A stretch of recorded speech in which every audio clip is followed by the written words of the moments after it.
Hey everyone, welcome to week 3. Woo! As you can see, I'm in my classroom studio. I'm recording this early and we'll be posting it week 3.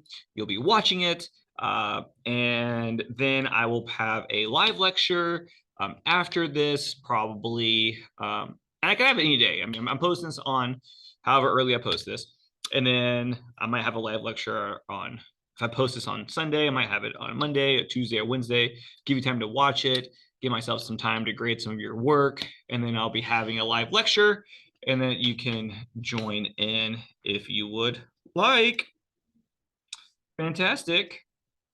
Okay. So let's talk about this week. Okay.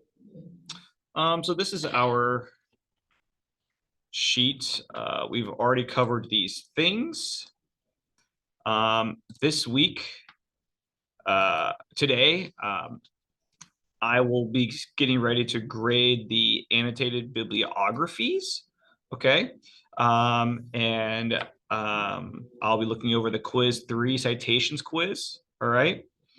So these items, go over quiz 3 and correct annotated bibliographies. These are going to be in the live session that I'll host later this week. All right. So if you don't like your grade on the quiz, or you don't like your grade on the annotated bibliographies, I'm gonna go over those. All right. So you can see what the correct answers are. All right.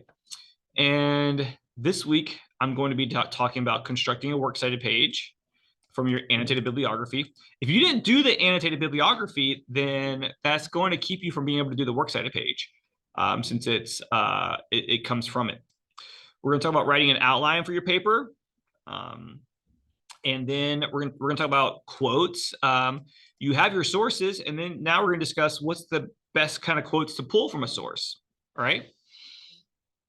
And then we're going to talk about your body paragraphs, how to write college level analysis. This week, you have to submit your outline for essay 1. You are going to go ahead and submit your works cited page, so I can take a look at it to make sure it's formatted correctly. You're going to work on reading your independent novel that you should have already signed up for, and should already be, reading. And then you are going to write one body paragraph from your essay, practicing the things I go over today, so I can get a sense of how you're doing. Okay. All righty. So let's get into it. In terms of our materials, if you go to our lessons page and you go down to week 3, by the time you watch this, week 3 will be available. This has all the stuff. It has the PowerPoint notes that I'm gonna go over today. And then it has the 3 assignments that are due this week, which I'm gonna go over in the PowerPoint. And it has examples of what I'm looking for in each of these. So you will be able to see those as well. Here we go. Here we go. Oops.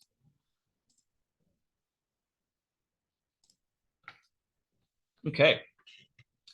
Constructing college level written responses. Okay. So here's our agenda. Constructing works cited page, how to write an outline, picking the best quotes for your essay, and how to write college level analysis. All right, so works cited page. Here we go. As long as you're using the sources from your annotated bibliography, you can go ahead and make your works cited page from it. Okay.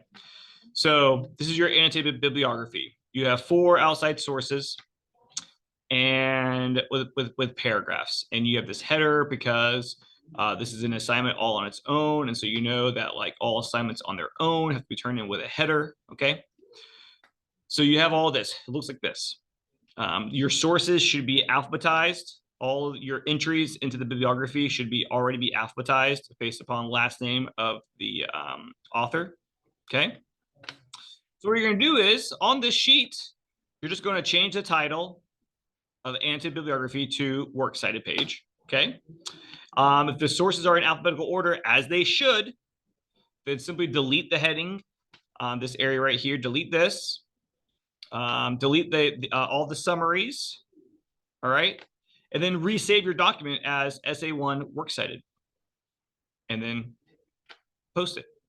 So what you end up submitting to me, it looks like this. This is the one assignment that you don't need to have, that you should not have the header on. I want it to look just like it will look in your actual paper, okay? If these are your 4 sources that you used, okay? The only difference is when you actually submit this works cited page with your essay, you're going to copy and I'll go over this again, but you'll copy and paste this works cited page, put it at the end of your paper on the very last page by itself. And then you will also include the citation of the short story that you read. Okay. And I'm going to go over all of that next week when we week 4, when we talk about writing your paper. Okay. Now listen though, just keep this in mind. You still have to include the works cited at the end of SA1 when you submit it. And on that version, you will have the citation for the short story. I just went over that. All right. And then any other sources you decide to include. Listen, this is really important. Okay. I am not going to require that the works that you have on your works cited page for this week 3 assignment are the same ones that you use actually in your paper. Okay. The works cited that's going to be a part of SA1 might be different, and that's okay. The point of this assignment really is for me to look at to make sure that you understand how to set up a works cited page.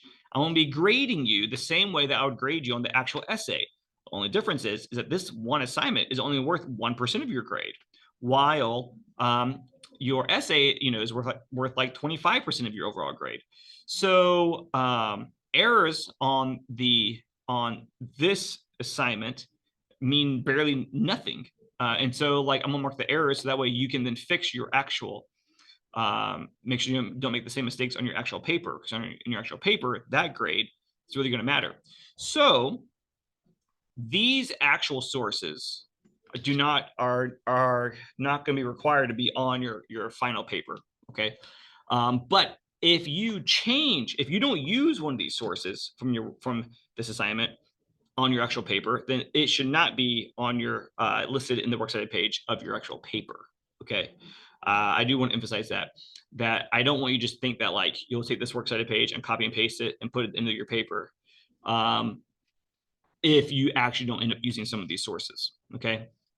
So again, this is more for me looking at to see if you understand how to format a works cited page. Okay.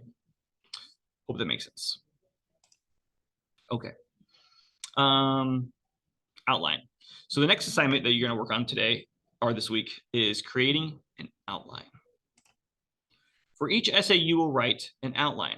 I'm a big believer in outlines. I have through all my college years, my graduate school, and years in which trying to write stuff to be academic papers to be published in academic journals. Okay, I've always written an outline. An outline is really, really important to keep you centered and focused. Okay, so you need to write an outline for every single essay, not just this class, but in all of your classes. This should be standard practice for every essay you write in every class. An outline is the roadmap for your paper. Okay, a solid outline will keep you focused in your writing. So I have provided an outline template for you to follow. Okay, it's going to tell you where you should add quotes. All right. Now the placement of the quotes, the placement is flexible. I do want your essay to flow this way, but how you want to disperse your sources is up to you, as long as you have support. Okay. So like in this outline that I've posted for you, it has area for you to write the title. Okay. Here it tells you to provide a quote from a secondary source 1 about the work, author, or historical context. Okay. and then the author of the quote. Then do, now listen real fast. If this quote does not come from one of these sources, it does not come from one of these sources, then you need to actually put the new citation of that source here. The only time you put a source's author's last, just their name here, is if you've already written the outline, the works cited page that you plan on using for your paper. Okay. So like if you pull a quote from this article, Joyce Carol Oates' Relentless Prolific Search for Self by Rachel Aviv, if you pull a quote from that source, then you can put the quote and then just put Aviv here. So that way it's reminding you who said that. All right. But if you're including a quote from a source that's not on the works cited page that you submit this week, you need to add that source in citation. All right, here you would add the short title and author, the short story title and author, what critical lens you are using. So this is like feminist, Marxism, critical race theory, something like that here, historical. Here, the symbol from the story that you plan on analyzing, the school of philosophy that you plan on discussing, Taoism, existentialism, okay? And then try to write out your thesis statement, your main idea about how, and that's really just combining all this stuff. This story can be understood better through this lens, especially when analyzing this symbol using this school of philosophy, blah, blah, blah. That's it. You're just putting it all together. And I'm going to show you an example, okay? I'm going to show you an example. And then, so the first paragraph of your paper is going to be your introduction, okay? The next paragraph is going to be explaining the critical lens, explaining what critical lens you're discussing. And so this comes, from your research. In your outline, just write the lens and then write a quote from the source that you plan on using. Write a quote and the author of that quote. And then here you write what the symbol is from the story that conveys the critical lens.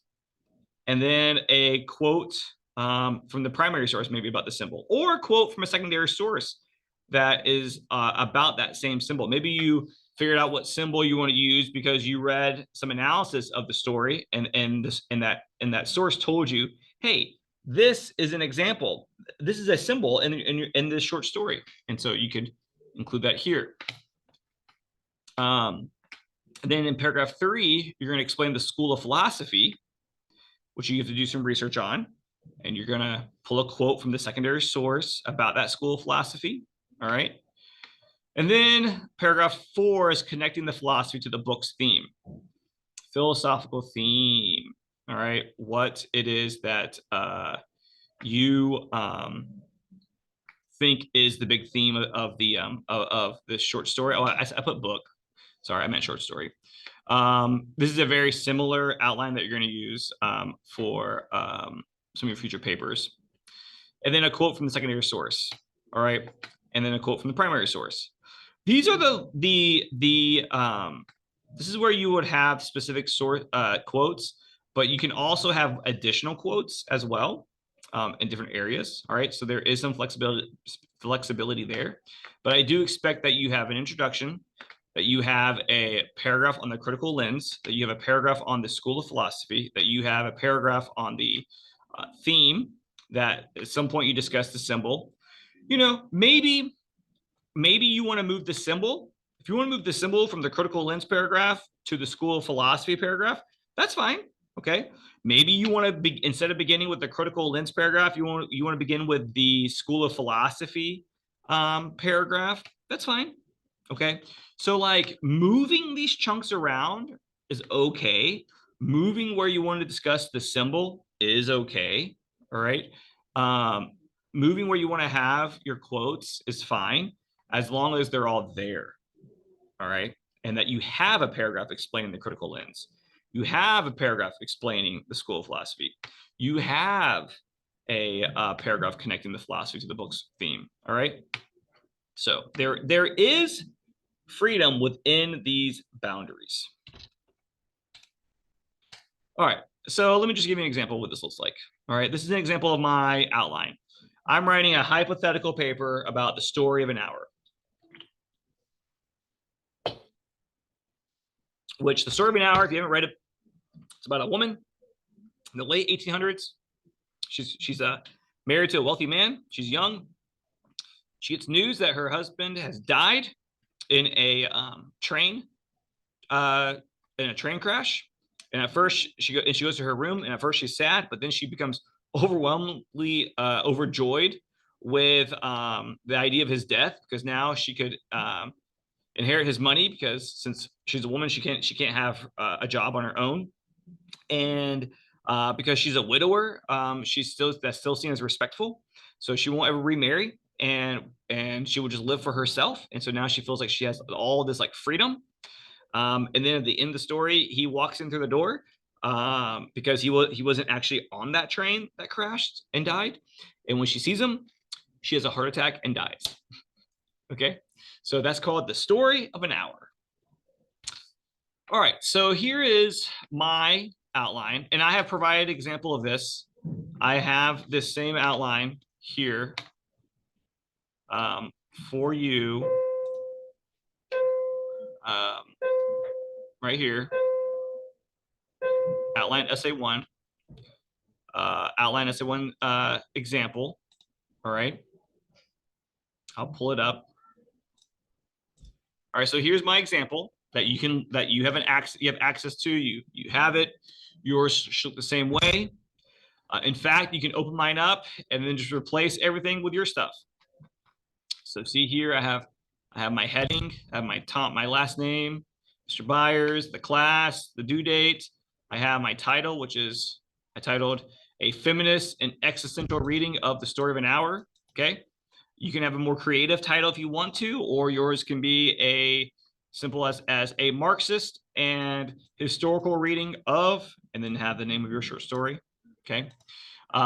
Your title should not be bolded. It should not be underlined. Okay. The whole thing shouldn't be in italics. Nope. It shouldn't be super large. It shouldn't be in a different font as the rest of the paper. Okay. There's no creativity is allowed in the title of your paper unless it is creative in the words that you used. Okay, you have a clever little, if you want to have a clever little title, I don't care about that. That's fine. Have a clever title if you want to. All right. As long as the title is styled the same as everything else.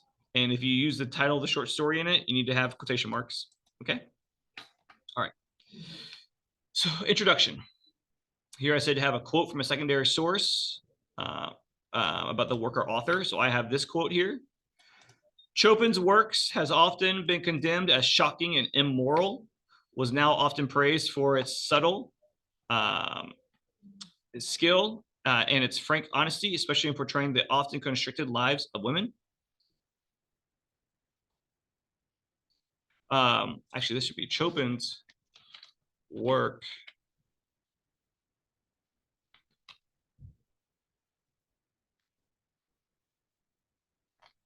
whose work,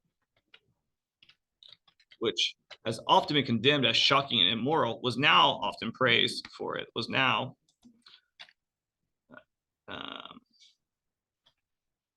actually, I'm gonna change this word. Sorry, I'm making adjustments, even though this is just an example. Who cares? Okay. Robert Evans. All right, so then I insert my information. Short story title, The Story of an Hour by Kate Chopin. Critical lens, feminism. Symbol, the open window. School of philosophy, existentialism. Thesis statement. Story of an Hour by Kate Chopin is a feminist story that uses the symbol of an open window to address the existential crisis that many women experience. Okay.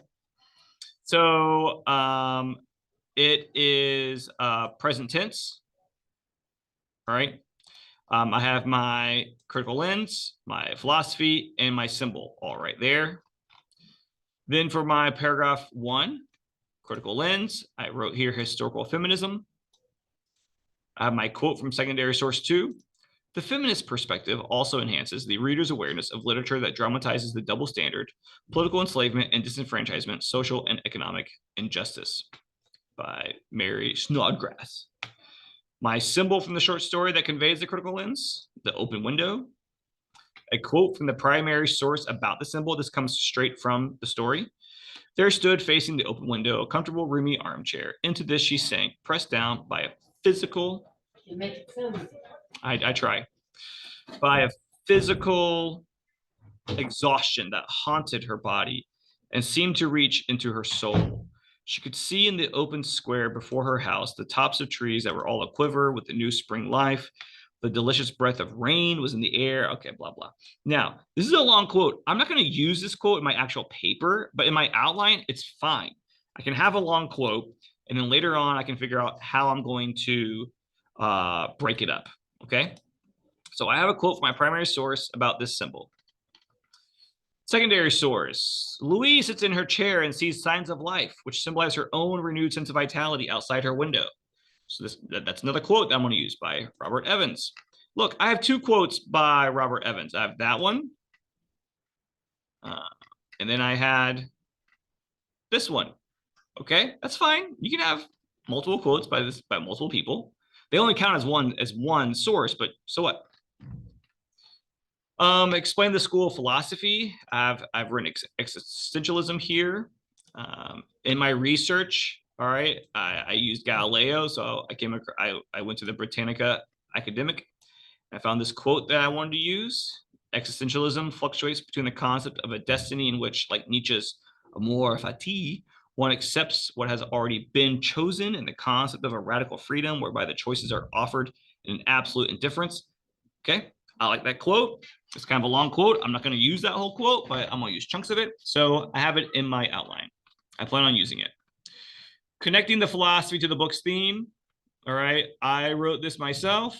I have a quote from this person right here, Emma Stefanik and Carrick, that I found from my my research.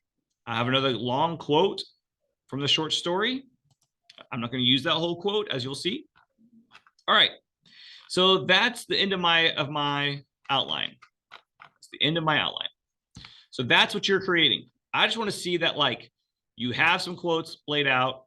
You know what you're going to be discussing in each paragraph. You're going to try to, when you write this paragraph right here, you're going to try to include all this information into one paragraph. When you write this, you're going to try to include all this into this paragraph. You're going to use all this to write this paragraph. Of course, you're going to, as we'll discuss later on, you're going to cut some of this down. You're not going to use these entire quotes, not all of them at least. All right, but you know what you are going to be trying to achieve. That's what you're doing, okay? All right. Let's get back to the PowerPoint.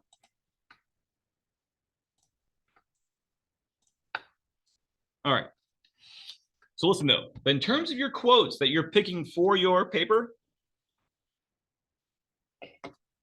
not every quote is equal. Let's fix that. There we go. Not every quote is equal, okay? The quotes you need to include need to relate thoughtfully to what you are discussing. Do not use biographical information if it doesn't pertain to your analysis. Sometimes people use quotes as filler. I'm not looking for quotes just for quote's sake. I'm looking for that you can demonstrate how to use sources as a way to enhance your argument, okay? So this is not just a little like filler or a little splash of paint. They should be purposeful, all right? They should add validity to what you are saying. So not all quotes are equal. Do not use any quote websites like brainyquote.com. That does not look good. No Nietzsche quotes, no quotes from Sartre. No, do not use those. Those are pulled out of context and they look elementary. So here's an example of a pointless quote. Kate Chopin's fortunes as an author fluctuated wildly, both in her own era and later. She began writing rather late in life, but soon experienced impressive success, quickly winning admiration for vivid, well-crafted stories. That we don't care about her fortunes. We don't care about if she made money or not. That has nothing to do with us analyzing her literature. Okay. But here's a different quote from the same source, but that is actually useful in your paper. Louise sits in her chair and sees signs of life, which symbolize her own renewed sense of vitality outside her window.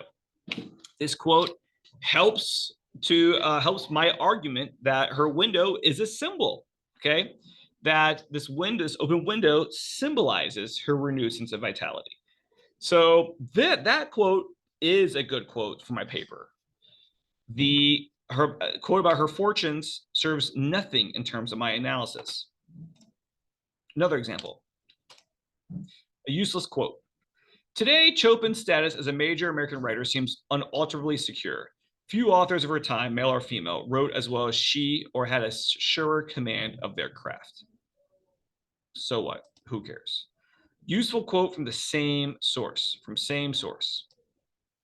Her work has been condemned as shocking and immoral, and was now often praised for its subtle skill and its frank honesty, especially, sorry, Bell, especially in portraying the often constricted lives of women. Okay, so yes, her work is shocking and immoral. There's a lot of sex in her stories. There is things that deal with sex, even though people aren't having sex in her stories. She did things that she thought only women would really pick up on. So yeah, it was. But when you get past the shock and what might seem immoral, she's making a social feminist statement about women and what they need. Okay, so she would have a very hard time with Butker's the kicker from the Chiefs current speech. She would not support what he says about. And in fact, all of her books and stories are completely against this idea that women were made and their number one calling is to be a stay-at-home mom. And so for her making these statements, though, I mean, it's shocking enough people make the statement now. It was very shocking to make this kind of statement in the late 1800s. Okay, so this quote is useful. This first quote is not useful. All right, so now let's imagine that you have your sources. You've pulled quotes, good quotes from your sources, and you have put them in your outline. Okay, and so what you're going to be working on is converting your outline to body paragraphs. Okay, and your job this week is to write one body paragraph. And I'm going to read over it to see if you're on the right track. All right. So how to do that? Constructing collegiate body paragraphs. This is not about introductions or conclusions. All right. And I haven't even talked to you about your conclusion yet. I will reveal what the conclusion will be next week. Constructing collegiate body paragraphs. Okay. So there are three parts to a body paragraph, three parts to a paragraph. And that is first, claim. First comes the claim. The claim is the main idea of the paragraph. There's only one claim in a paragraph. The rest of the paragraph is just proving and convincing the audience that the claim being made is legitimate and believable. Okay. And that's 20% or less of your overall paragraph. Now, listen, I want you to understand something. I am not instructing you on how to be a professional writer. I am not instructing you on how to be a creative writer. I am not instructing you on how to be an essayist. Okay. My sole job is to instruct you on how to be an academic college writer. This class is not made for people who want to become writers. This class is made for people who want to make A's on their papers in classes all through our college. Whether you are writing a paper in a business class, writing a paper in a sociology class or a psychology class or a history class, okay? Papers are required parts of the curriculum. And there's a certain way that you write an academic paper. Academic papers do not rely on fluff or gaudiness, bombastic diction, and overly creative descriptions, academic papers are boring. Okay, but they are convincing. Academic papers tend to follow a formula. Academic papers are going to be clear and precise, so that way your reader, which is not the general population, your reader is a college instructor or professor in the subject in which you are writing about. So your goal is not to entertain them. Your goal is to convince them that you are worthy of an A. That's your job. Okay. So my instruction for this class, for this, might be different than other 1102 classes. Some of, you know, I mean, 1102 is always taught by English teachers. English teachers love writing. They love reading. They love good writers. They might teach people how to write like a really good writer. Okay. But that's not what I want to do, because for me, once I started writing, once I figured out when I was in college, the standard style of academic writing, and I emulated that in all of my papers, I made A's all the time. My freshman year, I was trying to be like clever. I was trying to be very intriguing and engaging through my voice and tone, and be creative. And I was not nearly as successful. So this is just strictly for academic writing. All right. Nothing else other than that. So follow this. It's boring, but it's clear. All right. So the first part is claim. Claim is the main idea of your paragraph. The second part of a paragraph is support. Your support. This is your contextual support, your quotes, your proof, your evidence, your summaries. Use just enough quotes and summary to support your claim and analysis. This shows what part of the text you are discussing, and it serves as evidence. Proof should be about 30% of your paragraph, but no long quotes. I don't want you to use any long quotes for essay 1. All right? None. Your quotes should be integrated into the paragraph. All right? And then the rest of your paper is analysis. This is 50% of your paragraph should be you interpreting and explaining your claims and how the support proves your claim. Okay. This is your explanation of your claim. This is where your paragraph wins or loses. Tell your reader how they need to understand the information. Everything discussed here needs to go back to the claim and evidence. Listen, I'm telling you this right now. So many people think that they can have a claim and then like the evidence just proves it. Like, here's the evidence. And they fail to explain, to connect how the evidence does prove their claim. Okay. You have to write from the idea that your reader thinks you're stupid, and that you have to make sure that you are very clear about what you want them to understand. All right. You have to tell them exactly how what this proof says and how it proves your claim. And I'm going to give you an example. Okay, so imagine you're doing a film study on the film Mulan. Yeah. Okay. All right. So there we have this paragraph here about Mulan. All right. I think I said Mulan. What a dork. Here we have this paragraph. I'm going to read through it, and then we're going to break it down. So the question is, what is the theme of Mulan? What is the theme of Mulan? In the film Mulan, the theme is that women should be seen as equal and respected on the battlefield as much as men. In the movie, when Mulan's kingdom is threatened by the invasion of the Huns, the men are called to war. Mulan wants to serve too, but she's denied because of her gender. Therefore, she disguises herself as a male in order to fulfill her destiny to be a great warrior. Mulan is confident in her strength and courage as a warrior, but the male-dominated and sexist society that she lives in prohibits her from fighting. Even though by surviving and thriving in the war, she proves that women can be as equal or more so than men in war. Although the film doesn't explicitly show people being killed. Because there are battles fought, it can be understood that people do in fact die in these battles. Yet Milan survives.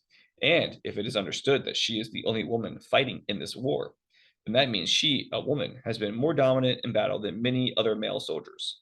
With her rising political power as being a princess, combined with the self-assurance in believing that women can handle battle, she will be a mighty influence in her kingdom at leveling the field of respect paid toward women in battle and society. All right, so what is the claim of the Milan paragraph? Well, here, it's very blunt. The very first sentence. In the film Mulan, the theme is that women should be seen as equal and respected on the battlefield as much as men. Okay. What is the support of the Mulan paragraph? In the movie, when Mulan's kingdom is threatened by the invasion of the Huns, the men are called to war. Mulan wants to serve too, but she's denied because of her gender. So she disguises herself as a male in order to. Okay, all of this is just straight from the text. This is straight from the film. You watched it, you would see this. There's no interpreting here. There's no bias here. This is literally the plot of the story. Okay, and then analysis. Milan's confidence, her strength, courage. She never says these things, okay?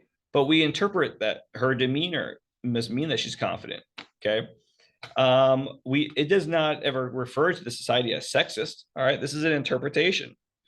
We don't ever actually see anybody fighting. This is just this is interpretation. I mean, there's battles, it's war. We can assume people are dying, but she doesn't, okay? This is all analysis. So all of this is interpretation of the story, all right, and how it leads to the theme, this idea that this story is supposed to be about showing the equality between men and women and what women are capable of. So it looks kind of like this. This is our claim. Okay, the green is our proof. And then we have the analysis, the explanation. All right. Now, your paragraph won't necessarily be as easily set up this way. Most academic papers, what they kind of do is they have a claim. Claim's always on top. But then there's sort of a shuffling between some support and then analysis, some support and analysis. And it's all one paragraph because all the support, even though it might be different sources of support or different parts of a source, it's all supporting the same claim. This claim, the claims are what make a paragraph a paragraph. A paragraph can be super long if it's everything in that paragraph is supporting this one claim. Okay. If you have more than one claim being made and argued, then the paragraph needs to be split up. There should only be one paragraph. I'm sorry, one claim per paragraph. Okay. All right, let's look at a different example. This is a student example. This is from a paper. This is from last year.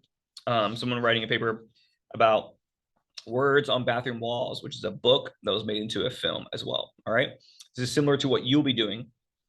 I mean, it's just like the same setup as what you'll be doing in this essay, but then also in your final paper. The film and book both provide accuracy in showcasing the psychoanalytic critical lens of a schizophrenic. All right, that's clearly our claim. They both provide accuracy in psychoanalytical critical lens. Mark Weiss, the editor-in-chief of Baltimore Magazine, says, Adam's schizophrenia is not cured. There is no cure, nor is this one of those films where a mentally ill person throws away his pills because he's his truest and most creative self when he's off them, period. Adam only ever wanted to be normal and not be a burden to his mother. However, because there is no cure for his chronic mental disorder, he consistently fought with his inner thoughts, believing that he wasn't the illness itself. A psychoanalytical lens sheds light. A psychoanalytical lens sheds light on the contradictory and complicated nature in human desires. This theory was developed by Sigmund Freud in order to interpret various aspects of human behavior, among other things. He believed the unconscious mind suppresses emotions, desires, and memories. Understanding this lens provides a deeper analysis in exploring themes and different dynamics. This is seen in Words on Bathroom Walls as Adam's true feelings rise to the surface. When Maya got to know Adam, she began to break down his walls in a way no one had ever before. I had ever. This caught him off guard, but he also felt a realm of safety when he was with her, feeling as though he could reveal his disorder. Adam's initial reaction was to tell her, but he chose to keep his schizophrenia a secret because he didn't feel it was fair to ask her to stay. Fear of judgment and rejection caused hesitation in Adam, opening up to Maya. He also did not want their dynamic to change, causing distance. The back and forth of what his head and heart want to deepens in understanding when seen through the critical lens of psychoanalytic. Okay. Woo, what a mouthful. All right, so what does this break down to? Well, here we go. Look, claim. The film and book both provide accuracy in showcasing the psychoanalytic critical lens of a schizophrenic. That's our claim. Look, if you count these lines, there's 15, about 15. So that means this claim is only 6% of the overall thing. That's less than whatever I said, 20, which is great. Support. Okay, here we go, support. This is summary of the book and film, and this is summary of the book and film. All right, so that is support. Oh, this is summary of the resource. This is summary. That's support. Okay, and that's great and all. And then we have here, we have the analysis part. And this is 9 of 15 lines, which is like 60%. Wowzers. All right, which is great. 60% analysis and explanation. That's what we need. Okay. So that's kind of a way in which we have sort of a different sort of setup, but we still have claim, support, analysis, support, analysis. Okay. Now, putting this all together, you're going to write one body paragraph from your outline. You're going to pick one of the 3 body paragraphs to try to develop into a body paragraph. Okay. You will practice implementing the strategies and skills we have been covering. You will take one of the body paragraph sections of your outline and write a complete paragraph that integrates your quotes and cites them correctly. This is your goal. All right. You do this on the paragraph. If you write a good paragraph once, then you can write 3 body paragraphs easily. Okay. You write this one. I'll show you. I will mark your errors, and then you just try not to repeat those on the final on the actual essay 1. You will complete this in a Word doc that is formatted correctly. I will grade it the same way I will grade your essay, so you can see what you need to improve on when writing your paper. Okay. So here's an example. Let's say this is my outline. This is from my outline. Explain the critical lens, historical feminism. Quote, source 2, and then I have my symbol that I'm going to be discussing, the open window, and then a quote about that symbol, and then a secondary source quote. So here's what my paragraph looks like. Kate Chopin's The Story of an Hour is a feminist story that challenges the social structures placed on women in the late 1800s. That's my claim. It's a feminist story. See, feminism right here. Even though it is common knowledge that women make 80 cents to the dollar compared to men in today's workforce, their place in modern society is quite an improvement to the limitations women faced a century ago. Kate Chopin's work is important because it presents a historical feminist perspective of women at the time, which, quote, enhances the reader's awareness of literature that dramatized the double standard, political enslavement, and disenfranchisement, social and economic injustice that women have faced for hundreds of years. Period. Snodgrass. What a name. After the main character, Louise, hears the news that her husband has allegedly perished in a train wreck. She locks, oh, this looks, let me fix that. She locks herself in her room to grieve. But as she sits in her comfortable, roomy armchair, the narrative descriptions are ironically pleasing and inviting, despite the occasion of death and presumed mourning. One would assume there would be descriptions of darkness, overcast, and sullen rain. But instead, Louise becomes tuned to the tops of trees that were all aquiver with the new spring life. And While there is rain, instead of it being a forlorn shower, there was a, quote, delicious breath of rain in the air. Chopin, period. Literary critic Robert Evans discusses how instead of grieving over the loss of her husband, which is the more common and anticipated reaction of a wife being informed of her husband's death, Louise sits in her chair and sees signs of life, which symbolize her own renewed sense of vitality outside her window. Her window, a once locked and confining element of her life, becomes a symbol of all the possibilities she now has in front of her, since she will no longer, quote, have anyone to live for except herself. I'm going to change that. And she will inherit her husband's wealth, which is important because at the time, women either were not employed or if they were, it was in a low paying position. Her husband's death has opened up the window to endless opportunities to live for herself. Okay, so this is an example of the kind of paragraph that you should be writing. Okay, if this is my outline, all right, I have this quote here. I put my outline and I integrated it here. And then I have this quote that is long, but I shortened it here. Okay, I cut it into this quote, and then I put an and then I summarized over here, and then I used this line from the quote, and then I took some out. Okay, so even though this is a 1, 2, 3, 4, 5, 6, 7, 8, 9, 10 line quote, I used 1, 2. I used 2 lines. And then I have this quote right here, this secondary source quote, and I put it right here. Okay, so I have 3 quotes in here. They came from my outline, but still the majority of this is my analysis. Okay, so you are doing something similar there. Okay, so all this can be found here. Okay, PowerPoint notes, works cited page with an example, outline of essay 1. Here's the example outline, my example, and then outline essay 1 template that you can write on. And then simple paragraph. That paragraph that I just showed you, that I just did with you, is right here. Okay. So all I need to do, though, before I give this to you, is change accept. There we go. All right. And then there's another one. Anyways, when you turn this paragraph in, though, it should be formatted like your paper. So see, I have it here. I have my heading, I have my title, and then see, this is double spaced. I don't have any style issues. See, 0, 0, double. Okay, it's formatted correctly. All right, so you gotta make sure it's formatted correctly. All right. I hope this makes sense. I hope that you understand the 3 things you're doing. Hope you're not overwhelmed. They kind of all build on each other. The works cited page is really easy to do because you did your annotated bibliography, if you did it.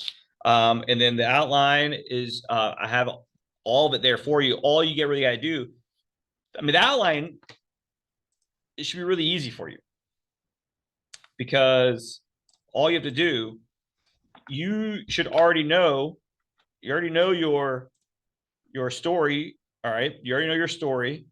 That should be easy. You should have already figured out your critical lens and your symbol in school of philosophy because you've already done the research. So you fill that in real quick. Okay. And then you find all you do is just pull out a quote from your sources. I mean, this is really what you're doing is if you did the annotated bibliography correctly, then all you're really doing is pulling out useful quotes from from your sources. Okay. That's all you're doing. You've already figured out. This is already figured out. The name of this is already figured out. You should have already figured out your symbol because you did research on it. Okay. this is another quote right here. Your thesis statement, for the most part, if you have all these, then you have your thesis statement. You just got to put it into actual words. So that's still new, kind of, okay? But you're finding 1, 2, 3, 4, 5, 6 quotes, 4 of which came from your sources, and then 2 minimum come from your short story, okay? And so that's if the annotated bibliography was done in a way in which you actually are going to use those sources. All right, this is only going to be more difficult if you didn't do the annotated bibliography, or the sources that you chose for your bibliography are not really sources you're going to use. Okay. All right, and then the simple paragraph is, it's going to take some work, you know, trying to turn one of those outline chunks into a complete paragraph, but it's good for you because you're going to be using that paragraph in your essay. So again, all this is working towards your essay. Okay. All right. I think that is everything. This week, you don't have a quiz to take. So that's good. All right. Next week, you'll have a quiz. Quiz 4 will be over, integrating quotes, and it might be about, there might be some questions about good quotes versus bad quotes, I think. All right. Okay. Well, I hope that this was helpful. I hope that this helped you. This is explain stuff. I hope it's not too confusing. If you have any questions, let me know. All right. Take it easy now. Bye-bye.